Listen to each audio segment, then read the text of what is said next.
Salut à tous, le journal du foot de ce jeudi 23 avril. On prend tout de suite des nouvelles de Neymar, confiné au Brésil. La star du PSG a diffusé via son agence de presse des propos sur son état d'esprit actuel depuis sa résidence de luxe. Le Brésilien travaille toujours très dur dans la perspective d'un éventuel retour de la Ligue 1 et de la Ligue des Champions. Ne pas savoir quand revenir me donne de l'anxiété, j'ai envie de jouer, de recourir, mes coéquipiers du PSG me manquent, le football me manque vraiment, a expliqué Neymar. L'actu du mercato est tout d'abord cette confirmation selon le site brésilien Globo. Les négociations entre le PSG et le FC Porto pour un transfert d'Alex Telles sont bien avancées.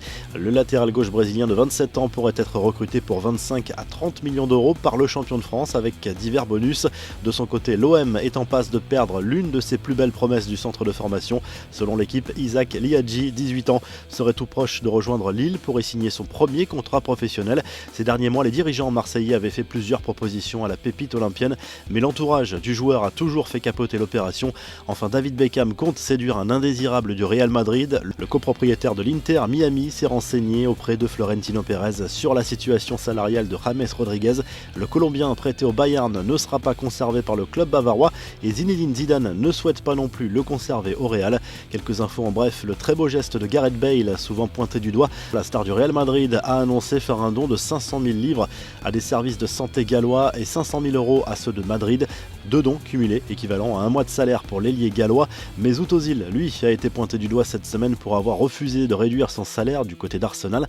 Comme l'explique le Sun, le meneur de jeu allemand réside pourtant dans une magnifique maison de 10 millions de livres au nord de Londres. Le joueur d'Arsenal possède également une collection de voitures évaluée à plus de 900 000 euros. On reste à Londres où plusieurs joueurs d'Arsenal ont été pris en flagrant délit de non-respect du confinement et des règles de distanciation sociale. Nicolas Pepe, Alexandre Lacazette et David Luiz sont pointés du doigt par les médias britanniques. Romelu Lukaku, lui, a été rappelé à l'ordre. Selon la Gazzetta dello Sport, l'Inter Milan aurait recadré sérieusement son attaquant après ses déclarations lors d'un live avec une journaliste belge cette semaine. Lukaku avait laissé entendre que la quasi-totalité de l'effectif de l'Inter présentait déjà des symptômes du Covid-19 en janvier dernier et que rien n'avait été fait pour dépister les joueurs. Selon AS, cette fois, Luis Enrique, sélectionneur de l'Espagne, verra son salaire baisser de 25% dans les prochains mois. Une décision qu'il a prise lui-même, selon le journal. Le technicien gagne environ 1 500 000 euros par saison. La revue de presse, le journal L'Équipe évoque la gestion de la crise actuelle par l'UEFA et les difficultés de prévoir un calendrier pour les Coupes d'Europe. Pour le moment, l'instance du foot européen mise toujours sur une version accélérée de la Ligue des Champions en août et devrait adoucir sa position si certains championnats ne peuvent pas se terminer. Direction l'Espagne où le Mundo Deportivo assure que le Barça suit de près l'Allemand Timo Werner qui pourrait représenter une alternative au dossier Lautaro Martinez. Le journal propose aussi un entretien du jeune Matheus Fernandes, le milieu de terrain brésilien recruté à Palmeiras cet hiver et prêté dans la foulée à Valladolid. Rêve de suivre les traces de Busquets et Xavi, ses modèles. De son côté, Marca consacre sa une à Eduardo Camavinga. La voie est libre selon le journal espagnol qui explique que le Barça et Dortmund ne pourront pas s'aligner sur une éventuelle offre de 60 millions d'euros que pourrait proposer le club merengue au Stade Rennais. En Italie, la Gazzetta dello Sport évoque le quotidien de Cristiano Ronaldo et Messi en confinement.